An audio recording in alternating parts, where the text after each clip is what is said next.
So I'll introduce, okay, and welcome Judy Ann and Jean and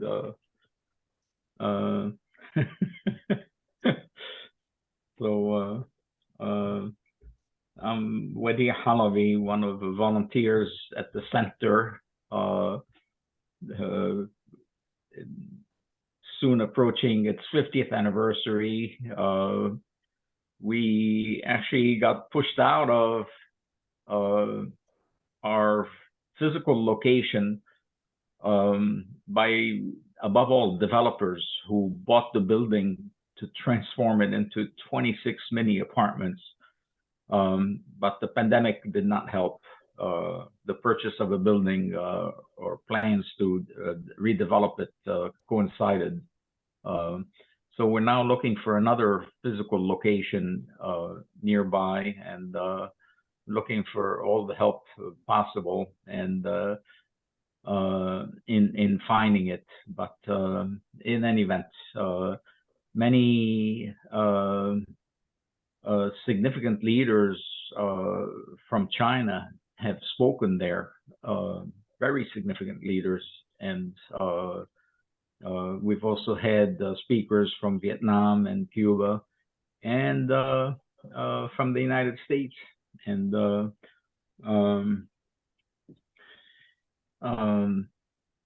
we've periodically had series on the classics of Marxism. Absolutely essential to study the classics. There's no substitute for them. And one of them is the Manifesto, written when Marx and Engels were both under 30. Marx was 29, and I think Engels was 25 or 24. And what we're reviewing in the first presentation, I essentially addressed how the very title of a manifesto provides quite a clue to one of the decisive factors behind the fall of the Soviet Union, namely that the title, the formal title, isn't Communist Manifesto, it's the Manifesto of the Communist Party. And by that, they meant one worldwide party. And maybe Deb will touch on the essentially confirmation of that in one of the prefaces. And the absence of one world party made it much more difficult to prevent or correct understandable errors that Soviet leaders made, and combined enough errors, and that building came down. The analogy I made was with the condo in Florida that suddenly collapsed a year and a half ago, June 2021. In any event, Marx and Engels had opportunity for the 47 years after it came out. That's how long Engels lived after the manifesto was published, to make corrections to the manifesto through the prefaces in the years that followed.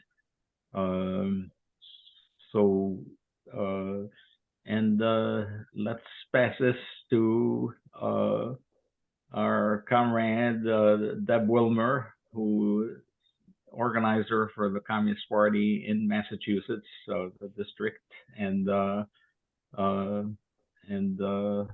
take it from there, Deb. Thank you, Wadi. Thank you, everybody, for inviting me. And when was it Wadi? I think you were the one who asked me, and I'm very flattered and felt very not up to the task, but I decided I should say yes anyways. My screen sharing is still disabled. Is Zach there? Could you say that again, Deb? My screen sharing is still disabled. Is Zach there? Or I what? see. You have control? We can't hear you, Wadi. Zach, did we lose you? Did he step away? So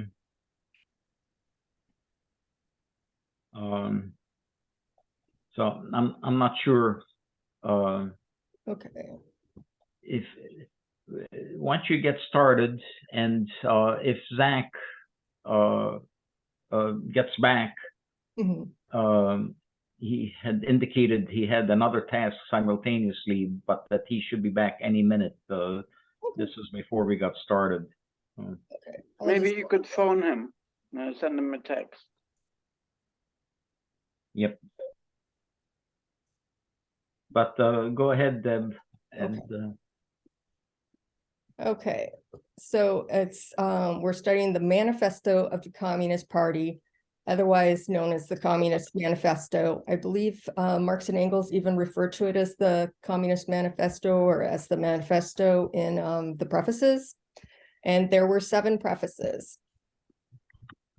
And I have a list of them here. There's the German edition in 1872, Russian edition of 1882, German again, 1883, English, 1888, German of 1890, Polish, 1892, and Italian, 1893. One thing that you'll notice is that although obviously there are some repeats, several in German, there's also, you know, a variety of different languages there. And Engels later on makes some critiques of some of the different translations, saying that some of them weren't very good, which I found really interesting because I wonder, unless he was multilingual himself, how he really knew that. And so I'm wondering if he was multilingual on top of all his other amazing qualities. Okay, for the German edition of 1872, by that time, the manifesto has been around for about 25 years. There's multiple editions out in England, the US, Germany, Poland, Denmark, and France. And Marx and Engels at this time say that the principles are all still largely the same. So the one thing that they think will be different that they chose not to change was that practical application that they had revolutionary measures they had proposed at the end of Section 2 would be different because it's very much depends on the specific historical conditions, which they state in Section 2 on top of it. That so there was no reason to update that because it was just so specific to your time and place. And some of the things that had changed in 25 years that would make practical application different were industrialization had moved forward very much in the 1800s. There was improved organization of the working class. There was the February Revolution in France, and there was the Paris Commune and all the lessons that were learned from that.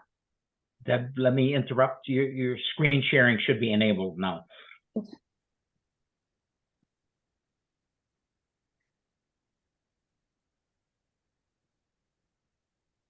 Yep, it's working. Okay, great. Let's see if I can go to this. Okay. The Russian edition of 1882, you'll see the map I found was, I think it was in the 1860s, they said this was the extent of the Russian Empire.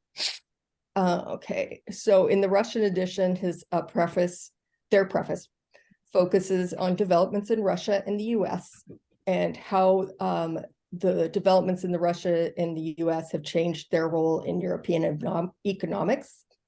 And for instance, the US had built up a lot of industrialization through the immigration of Europeans. So a lot of the workers from Europe had helped build America, the US economy. And the manifesto proclaims the dissolution of bourgeois property, but that hasn't even been established yet in Russia.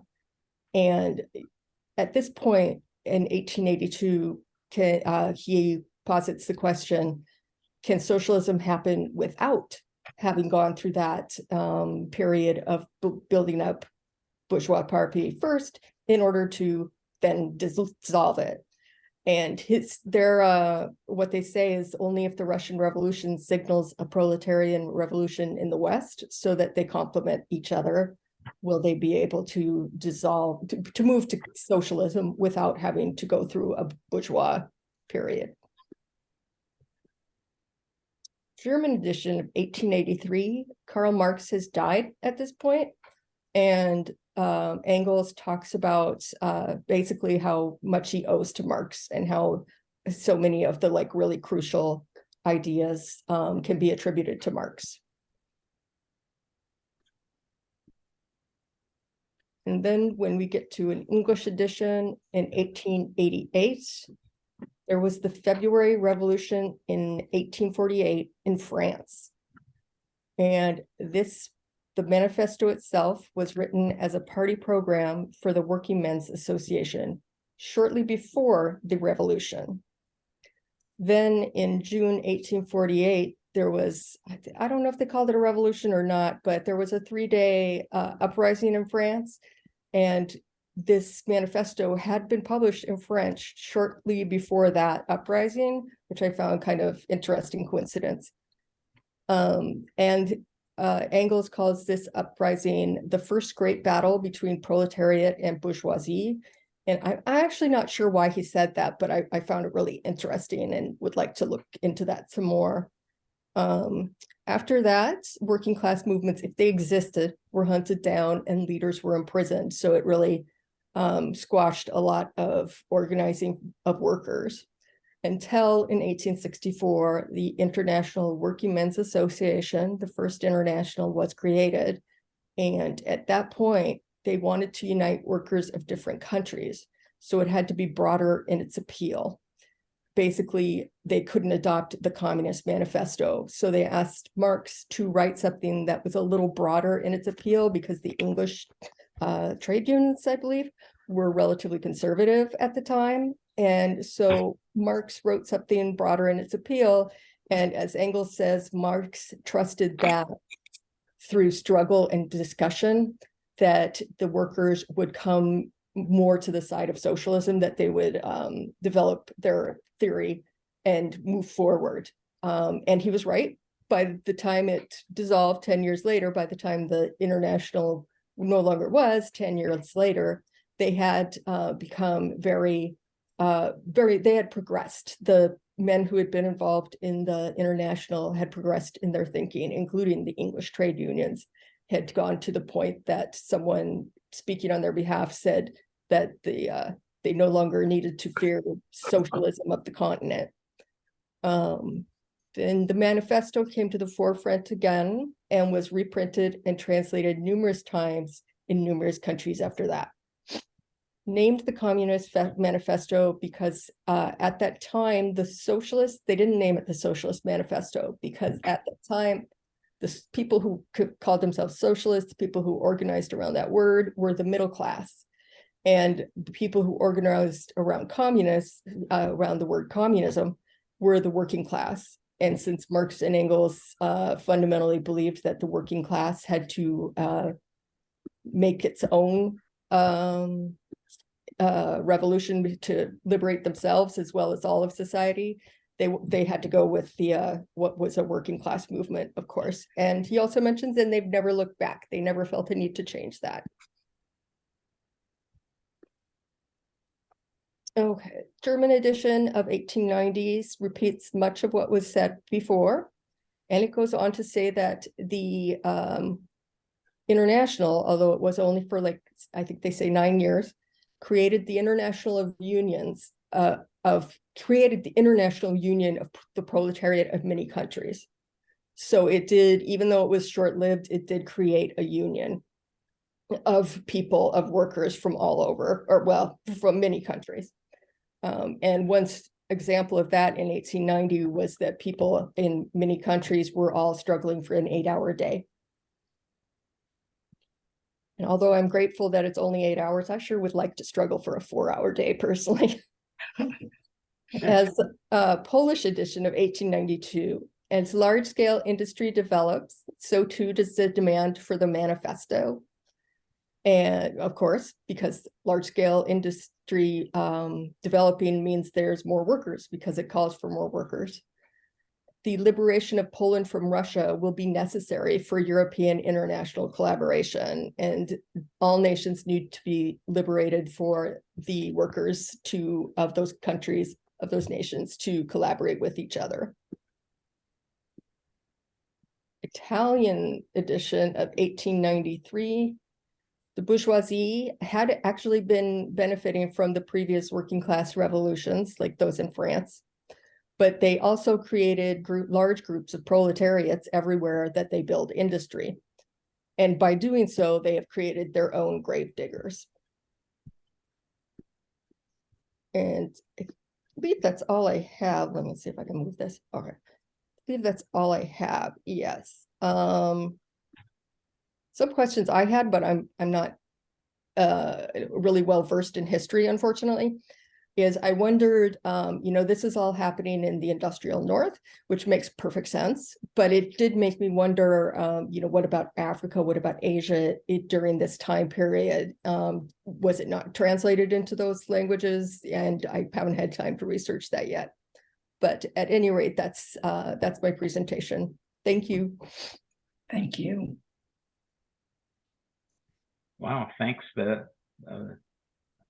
Am I muted? Nope. Nope. So let's break in part.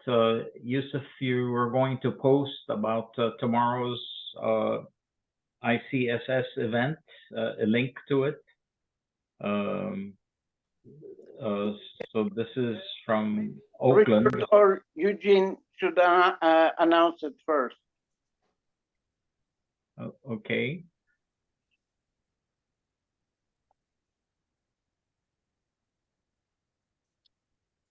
Richard, Gene, you're muted, or Richard. Yeah. An announcement about tomorrow's event. We're very, very pleased at ICSS to have Norman Markowitz speak on the question of communism and anti-communism, particularly the struggle in the United States. I didn't bring up the whole write-up of the meeting, but that's basically it. It'll be at 10:30 Pacific time, which will be about what? Well, you figure it out. You can all figure it out. 1:30 Eastern time, and places in between, and internationally too. There are people, so we might have some input from our international guests also. So, Gene, you might have some more to add. Not really. I think it's a program that I'm really looking forward to. It's racism, anti-communism, and the CPUSA struggle against both in U.S. history, and deal with McCarthy period and other things. And I'm just looking forward to that because it's, we need to examine our own history, and I think it'll be a very good discussion. So I'm looking forward to that. He had a cold, and we were afraid that was COVID, but it's not COVID. And so he's has the sniffles, but he said he's looking forward to our session. So I hope we'll see people there too. So yeah, thank you. Yeah, I posted the link, and there's a question about what's the ICSS. Could you give a brief, very brief? Well, ICSS is actually the Institute for the Critical Studies of Society at the Nebel Proctor Marxist Library, and I think I hope everybody in this group knows about our little Marxist library here in Oakland. It's at about a mile south of the UC campus. And as you know, the UC campus is very much in turmoil these days with the statewide strike of academic workers. So that's interesting. But again, we've been meeting since about as a group to discuss items, anything connected with Marx and socialism.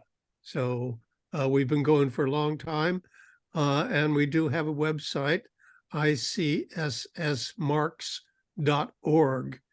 And if you go to that website, you can sign up for our regular weekly announcements, because we do have a meeting every Sunday morning. Are they recorded? They are recorded, and they're placed on our website, usually within a few days afterwards. And we have a little technical team, which includes Richard here, that does a good job of recording these things and taking care of all the necessary things. So they're posted on YouTube, the recordings, so you can catch them there. But the links are on our website. And for the particular session, I posted the link on the chat. Right. Thank you. Thank you. And I have a question. First of all, thank you, Deb. I couldn't have put anything like that together, so I really appreciate your presentation. You said something at the end, and it was the last thing you said, and I had a question about it, but my poor brain can't remember things. Do you remember what you said right at the end of your presentation? Can you hear me? I think it was, they posted on YouTube, and Richard does the technical work. No, what Deb, the closing sentences of Deb's presentation. Right. Yeah, I said they'd created their own grave diggers, and I also said that I wondered what was going on in the global South at that time in history. Oh, okay. So with that, with the global South, all right, how about the global part of this country? You know, how should I say, the farm I grew up in was a part of the utopian socialist colony, sister to Brook Farm. They were in contact with Marx, okay, and what should I say? In this country, you had the parallel movements of, you know, we didn't in this have any editions of the Communist Manifesto in this country, but believe me, it was widely disseminated, okay? And how should I say?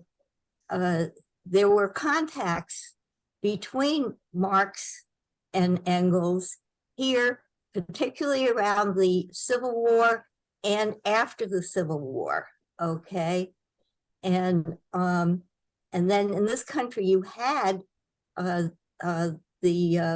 mobilization, you know, the working class, several of the movements, and certainly of the 8-hour day, which are all in tandem with what was going on in Europe, okay?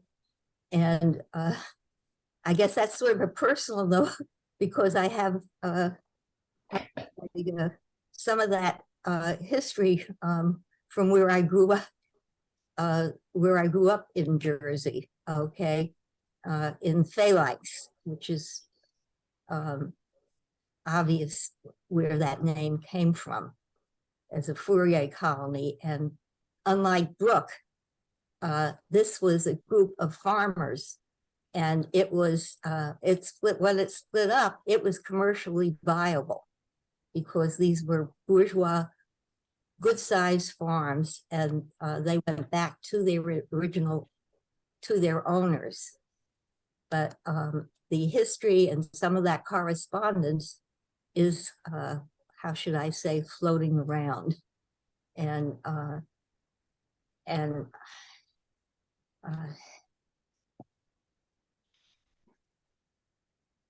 of course, if you're recording me, sure, I don't care. But I just think that, you know, somehow maybe somebody should come across, if we're going to do this again, an edition of the manifesto in this country, which would have been, I'm sure is in somebody's hands, which would be interesting. And that's not a critique of you, Deb, but I don't know who, you know, the Marx, the societies that are putting that together, you know, it was purely European, and that is not true of what was going on. Well, Alan and Yusuf after. Well, as far as a way of a question is, how much did the Communist Manifesto influence Paris Commune, and after the Commune, how much did it influence the Manifesto's future editions?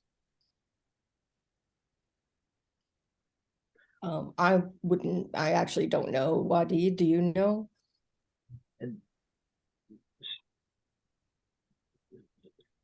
So certainly the manifesto predicted developments such as the Paris Commune, but to my knowledge, there was no organized leadership influenced by the manifesto, and that immensely weakened the Paris Commune. So to my knowledge, again, there was no direct influence. And I missed the second half of your question. Yes, it was, how did the Paris Commune influence future editions of the manifesto? Oh, okay. So this is in some ways, and that's really part of the critical discussion here. Before we formally began, I was saying that one of the absolutely extraordinary things about Marx and Engels is the consistency of their work. At the same time, they were real scientists. In my opinion, the greatest scientists, and in the true term of scientists, to have arisen until that time, which meant that they would correct themselves quickly when they made any mistakes. And so one of the fascinating things with the prefaces is to look for what they added and what corrections they would make in the manifesto itself. And there are no real corrections to the manifesto. However, there are additions, and one of the most important is in the first preface of the one from 1872, was that the working class, taken from the experience of the commune, which was that the working class cannot simply lay hold of the state apparatus, and that in part built from Engels' work on the state, but above all from the experience of the commune itself. And so that's one of the most important additions to the manifesto, is in that first preface from 1872, and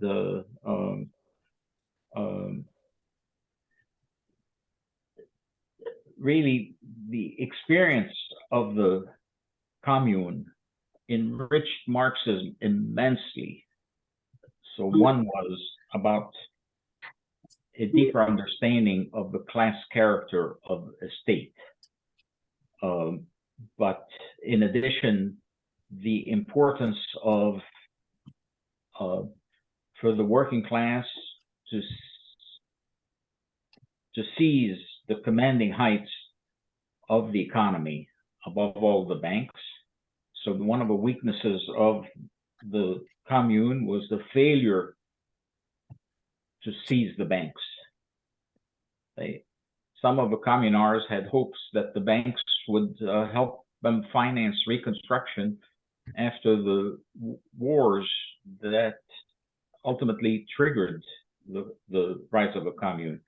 Another was the importance of addressing the interests of the peasantry, and the failure to do that, which left the countryside under the dominance of the bourgeoisie, which allowed the bourgeoisie to strangle the commune. But and while that's addressed in Marx and Engels' work on the Paris Commune, and it's referred to in the prefaces, it does not.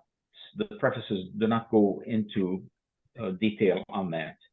Yet another lesson was on the importance for the working class to arm itself against the inevitable reaction of the exploiters. But again, to my knowledge, no direct, certainly leadership of the commune. And at first, from what I understand, Marx was thought that the commune may have been premature, but once it really broke out, effectively, he embraced the struggle and then did everything in terms of learning from it. So,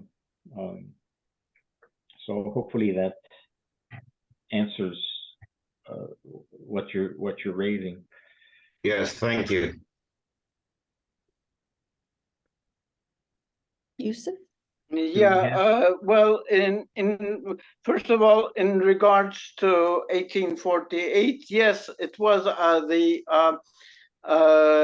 revolution of 1848 was the revolutions of 1848 were the first time the working class parties came out as a significant force, and in France it overthrew the sort of bourgeois monarchy of Louis Philippe, and which was flying the tricolor, and there was to replace the tricolor with the red flag, but that was defeated.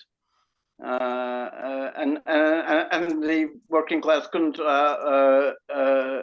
seize power, and Louis Bonaparte made his coup shortly after. As for the, so I agree with his statement that 1848 was the first significant, where the proletariat came as a significant force. As regards to the global south, well, first of all, it's about development of capitalism. Capitalism developed in Europe and the United States first.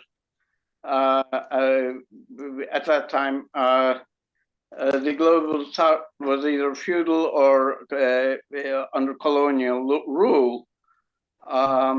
In Ottoman Empire, I could speak.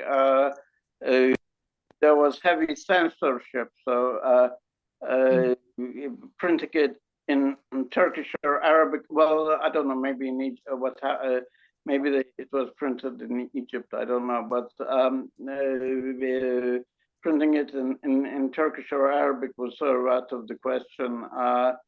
It may have been translated Serbian or Bulgarian. There was a significant Jewish socialist grouping, but the first Turkish Socialist Party it came about in 1910, about in 1910 or 1911. The Ottoman Socialist Party, and it published the first socialist newspaper with a cover of Karl Marx. So, as I said, and then Turkey, I think it was probably printed out legally, I presume sometime in the late 1960s. I mean, there was strict anti-communist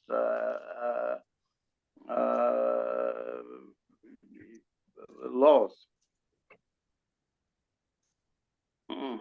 Thanks, Yusuf. Jean? You had your hands up and you're muted. I did, but I'm back. I was busy munching my cereal, so I apologize for that. But yeah, this was very good, and I really appreciate an opportunity. And thank you so much, Deb, for going over all this material. I mean, there's so much there. And as I recall, one of his prefaces, I think, was written on May 1st of what was it? The first May Day was 1890, I believe. And Marx and Engels noted this in his comment, saying that today, as I write these lines, the entire proletariat is marching as one army to celebrate the victory. You know, and he said something, if only Marx were alive today to see what our movement has accomplished.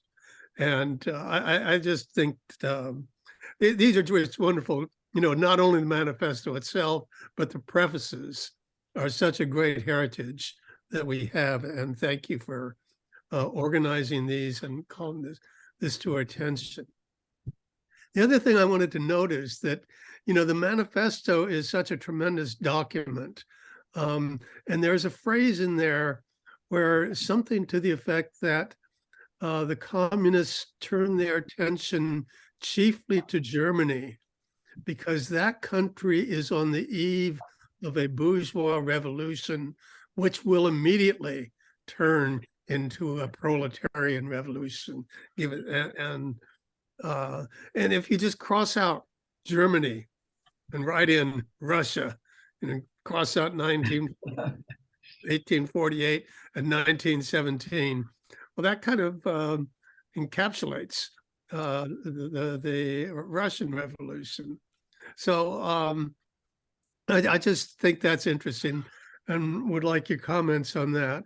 But also, you know, I think, you know, Marx was crucial, but again, the Russian Revolution is so important, and that's when Lenin comes in there, and that's what we call why we call our science scientific socialism or Marxism-Leninism. So I really appreciate, you know, going back to our roots and looking at these things. And again, thank you so much, Deb, for the work you put in on this. Oh, thank you, Jean. Deb mentioned one thing that struck me, a wish for the 4-hour day. Well, really, I mean, my main motivation being in the communist movement is I don't love working. I can agree with that sentiment. I like contributing to our society. 15 years in 2005, I estimated that Kafka's contradictions ran so deep that it was wasting 95% of humanity's time. That was approached 3 different ways. 2 from above, where consistently 1% of the world's population accounted for, by one measure, about 25% of world GDP. By another measure, just looking at production, industrial and agricultural production, 1% of the world's population was accounting for about 23 or 24% of world production. So that, and that was repeated for many years. So extrapolating, again, 4 or 5% of the world's population under similar conditions in terms of productivity, in terms of education, access to machinery, could account for 100% of the world's production. The other approach was from below, where simply the sheer number of people unemployed in the world or working under conditions, whether it was selling 1 cigarette at a time at a street corner, or again, the conditions that more than half of the world's population and productivity was so low, also pointing to the waste of about 95% of humanity's time. The calculation now is too difficult, above all because of the extraordinary development of productivity in China, which is not capitalist. That's how that's possible, and now also in Vietnam, but above all China. But in any event, one way of looking at it is that a 4-hour workday or 20-hour work week would result in, would point to humanity being about 8 to 10 times wealthier than it is now.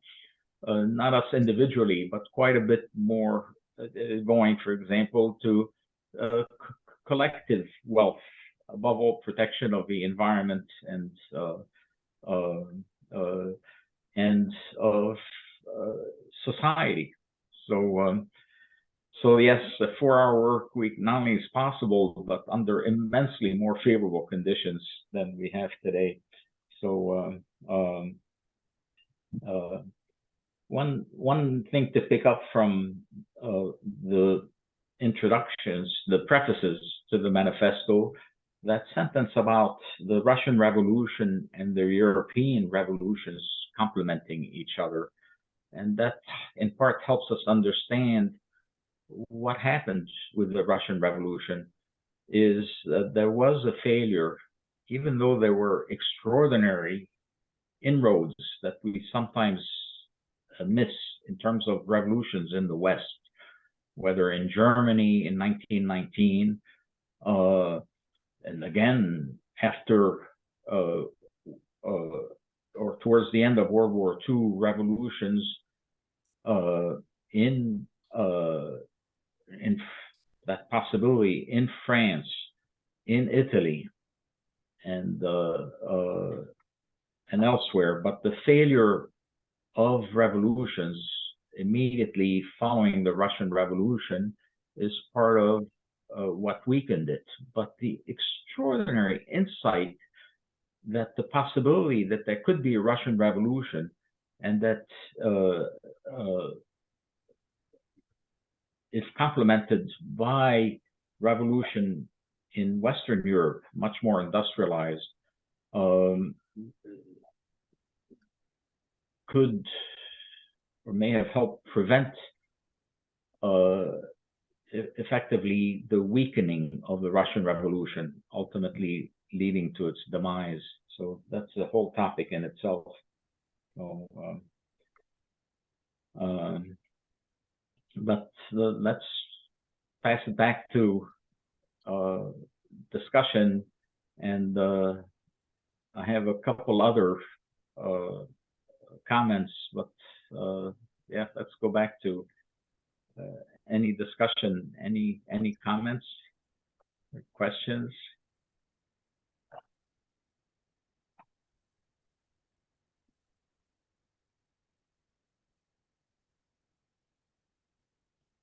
Wow, the manifesto is so strong that it's almost forces silence on us.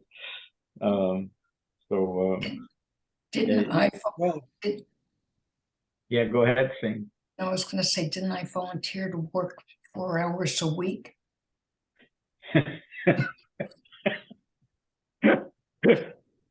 That's right. Forget 4 hours a day, 4 hours a week. Yeah. So, yes, that 95% waste of humanity's time translated, that's working 3 or 4 hours a week would have been, enough to produce everything the world was producing now. And Sandy then immediately volunteers to work 4 hours a week. So, Wadi, I want to respond a little bit to what your last comment about the interaction between the revolution in Russia and the revolutions in Europe. We seem to be moving now towards a revolutionary situation in Europe, and which is triggered by revolutionary events in the Russian world. And I think it's very, it's very exciting what's starting to happen, and we should be aware of it. We see the breakup of the beginning of the breakup of NATO and the European Union is an indication of that. Demonstrations in various countries in Europe against the war in Ukraine, and so that's very appropriate what you bring up. Oh, I agree, Richard. And I caught over recording. I'm usually unable to join live ICSS events every Sunday, but caught the recording of 2 Sundays ago, was it? In terms of revolutionary situation unfolding in the United States. By was it Puerto Rican scholar? I'm blocking on his name. Is that who it was? The Midwestern Marx. Midwestern. That's right. So Cuban, actually a Cuban American. Oh, yeah, is remarkable, and I highly recommend going to the ICSS website to locate that YouTube and catch that recording. And you should know that in 2011, I was actually in a hospital bed after a construction site accident that left me in a hospital for a couple of months. And along came a phone call from a leader at the Academy of Sciences in China. And would you join us in a study called Changes in Social Contradictions in the United States following the crisis of 2009. And the study went on for about 4 years. I helped conducting it and contributing to it. And a big part of it was what's unfolding is the opening of a revolutionary situation in the United States. And that was published as a book in China 4 or 5 years ago, Changes in U.S. Social Contradictions After the Crisis. A very quick parallel is that the French Revolution did not break out in 1789 with the storming of the Bastille, but in 1787 with the rebellion of the aristocracy against the king. And of course, there's extensive work, especially by Lenin, on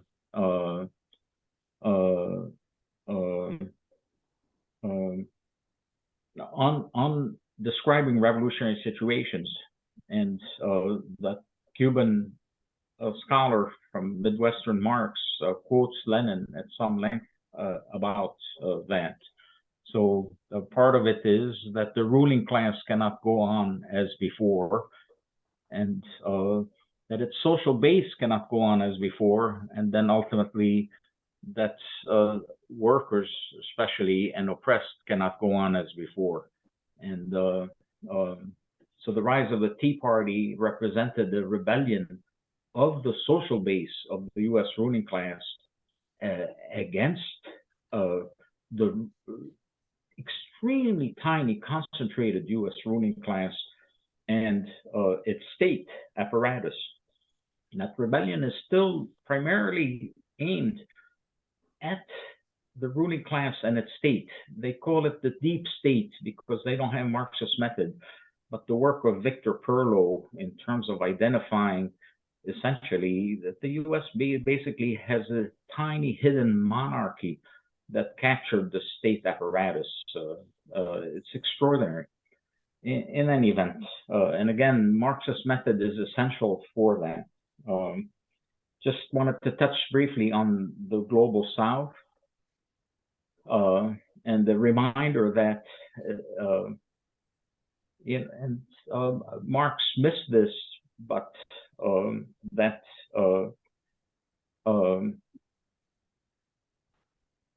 we had an extraordinary rebellion of rural proletarians breaking out in Haiti in the wake of the French Revolution.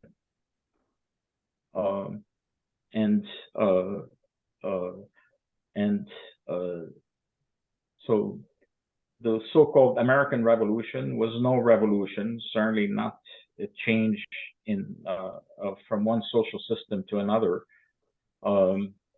But the French Revolution it marked the transition from capitalism, from feudalism to capitalism, and it awakened a great revolution, the Haitian Revolution. And one of the speakers at the center, I don't know if you've had him in Oakland, but Gerald Horne has done work on the Haitian Revolution, and again, really extraordinary and worth review. So, and of course, it helps light the fires of revolution among proletarians here enslaved. So, that's worth noting. And to my knowledge, again, Marx and Engels missed that, but they certainly would have corrected them themselves and contributed to that understanding. So in the 1883 edition, the underlining the central role of the proletariat. So worth noting, I think that touched on it, but Marx and Engels did not call for workers and oppressed of the world unite. The call was for workers of the world unite. Why? Part of it was the understanding that while classes may have a convergence of interests on specific tasks, certainly workers and peasants fighting against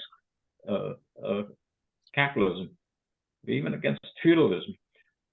Nevertheless, classes are true scientific constructs. And so even though Lenin once used tactically workers and oppressed of the world unite, the central slogan, including of a Comintern, after Lenin used that term, remained workers of the world unite. And so that's worth noting. So I loved why Engels explains why Communist Manifesto, not Socialist Manifesto. that this was really a struggle led by the working class to turn the world upside down.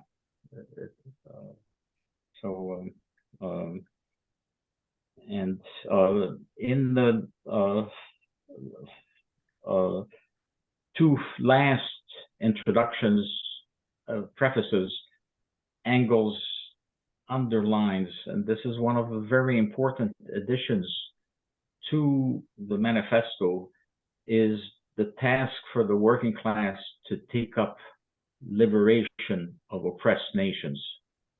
So very significant in the 1892 and 1893 prefaces, almost easy to miss, but that's one of the most important of the additions to the manifesto. And Lenin takes this up in the most extraordinary of ways.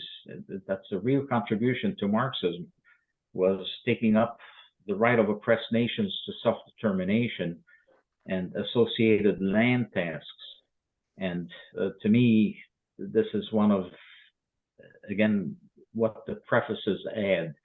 There are no significant corrections of 45 years after the manifesto was published to the manifesto itself, but the additions, above all on the class character of a state, that the working class cannot lay hold of a capitalist state and wield it for its own interests. And this is developed in State and Revolution, the next book in the classics that we're going to take up, but on this national question, and that remains very, very much alive, including in the United States, but worldwide. You know, Ethiopia is not a nation, it's a prison of nations.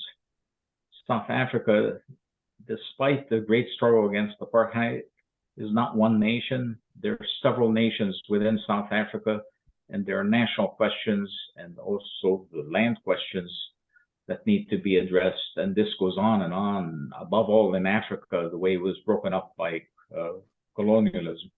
And you see it reflected then in the prefaces to the manifesto. But I see Jean and Yusuf have their hands up.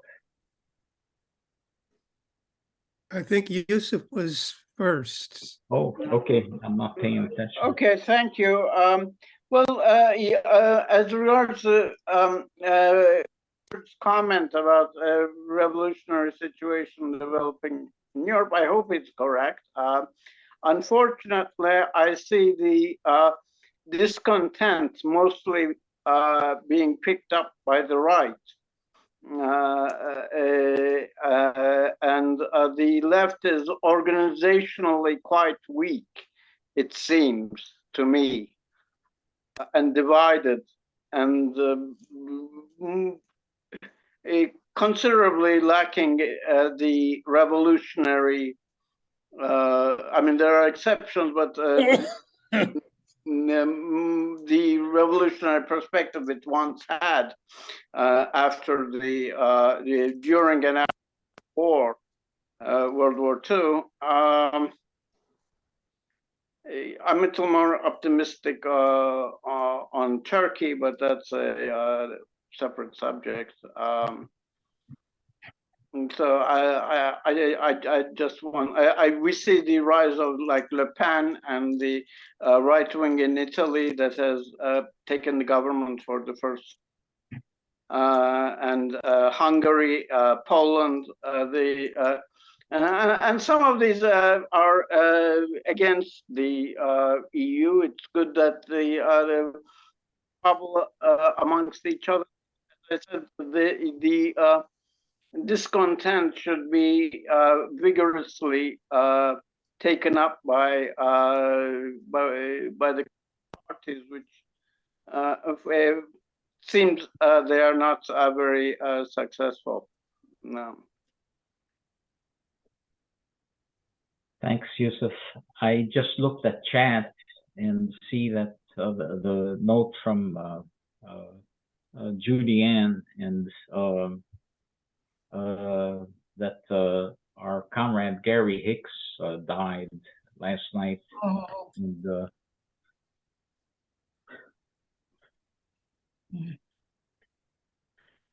Gary was present when the CME was founded. A child of industrial worker, worked for decades at the GM plant in Framingham before it was shut down. And went through essentially all of the suffering and pains that that workers commonly go through in campus countries, including violence at home, and it did translate into violence on his part.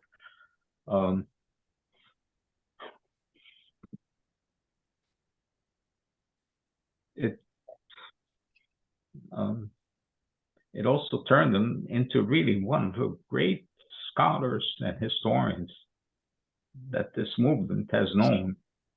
So I was in China more than once when I was asked to make a presentation drawing from Chinese history that I didn't know anything about, and I'd email Gary and get a response that gave me direction. Absolutely extraordinary. And as some of you know, Gary spent, I think, more than 3 years in federal prison for opposition to the U.S. war in Vietnam. And as sometimes as terrible as his temper may have been at home, one of the lovely things I saw with him is what a peacemaker he was when near fighting would break out within our ranks. And so just well, we'll really miss him. And I see Judy has her hand up. I mean, you're muted, Judy. Just a quickie, can you hear me? yes. Neva walked into the room while you were speaking earlier, and she said, that sign, Center for Marxist Education. I know that sign. I spent my childhood licking stamps there. Oh. And I want you to know that she is feeling very sad, but as I said, relieved. And she's so happy. She came out Tuesday night. And what is this? He passed Friday night. So she is so happy that she was able to be there, that she was able to have Wadi on the phone so she could put the phone next to Gary's ear. The doctors had taken him out of the ICU and off of ventilators and intubator things. So he was breathing on his own and was really drugged, so he was not in pain. And it was a big relief for her to see him that way, and to see him react to Wadi's voice, because he didn't open his eyes. He heard Wadi, and that made her feel a lot better. She said her dad was really ready to go. And thanks to all of you. I really want to thank Judy for all she did in support of Gary and hosting Neva, and again, just, you know, and underlines the importance of the national questions within the United States, and that the working class has to address that, and the associated land questions. So,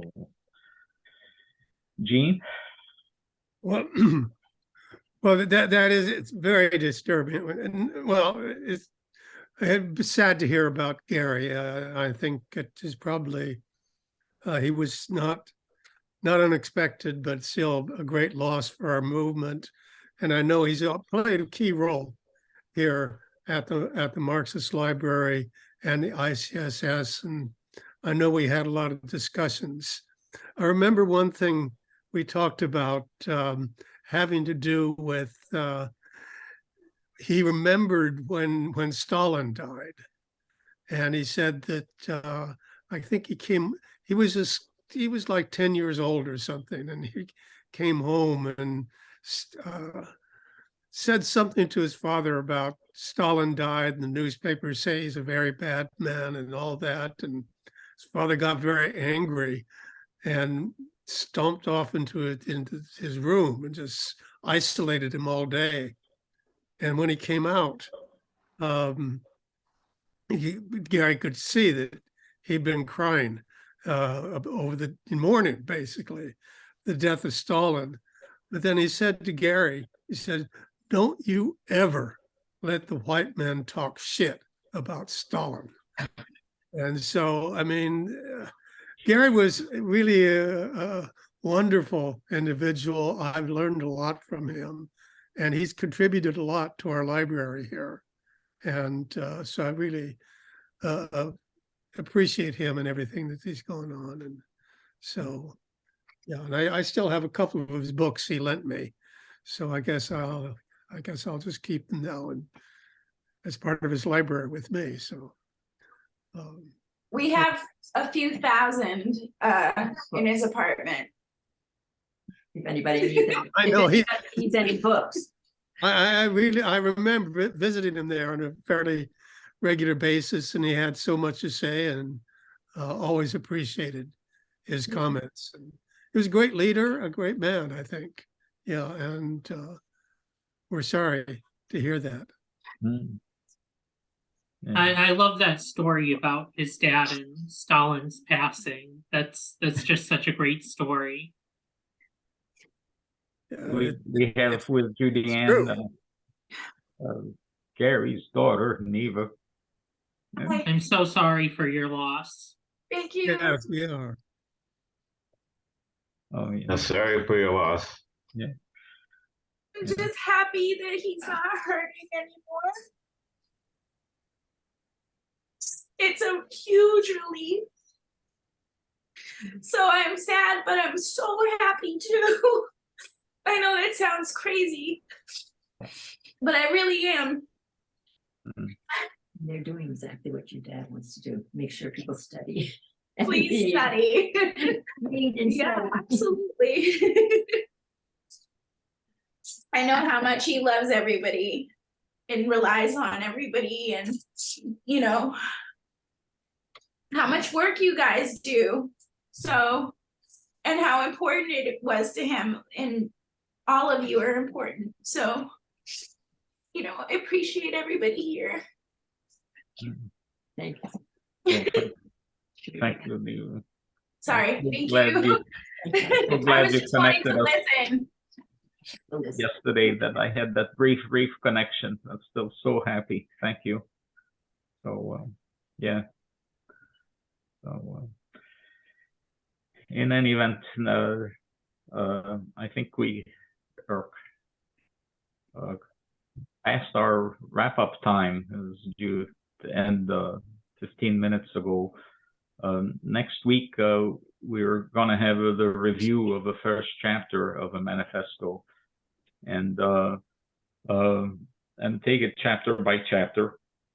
There's not that much to it in terms of, for such an extraordinary book, and few people knew it as well as Gary, and who, in addition to his again extraordinary knowledge, much like Mao as a poet, and that distilled so much into so few words. So I should mention that another close friend of the CME, also African American, Richard Pendleton, whose picture was at the CME with Chu and Lai and the whole leadership of the Black Panther Party at the Great Hall of the Peoples in Beijing.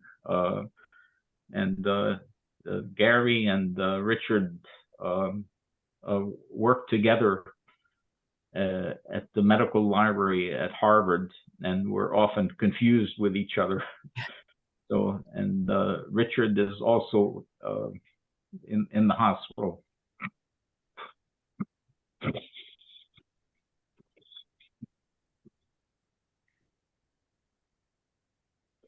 In any event, see you in a week, chapter 1.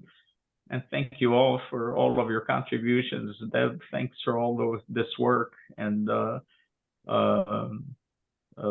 those of you on this CME steering committee, a reminder, we have a meeting tomorrow at just for an hour, hopefully less, to prepare for the next few weeks.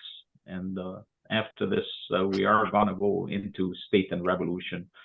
And again, cannot recommend enough the study of the classics. And so thank you, everybody. And Zach, thank you for hosting this. And see you next week. And thank you, everyone. And Judy, and bye-bye. Take care. Bye.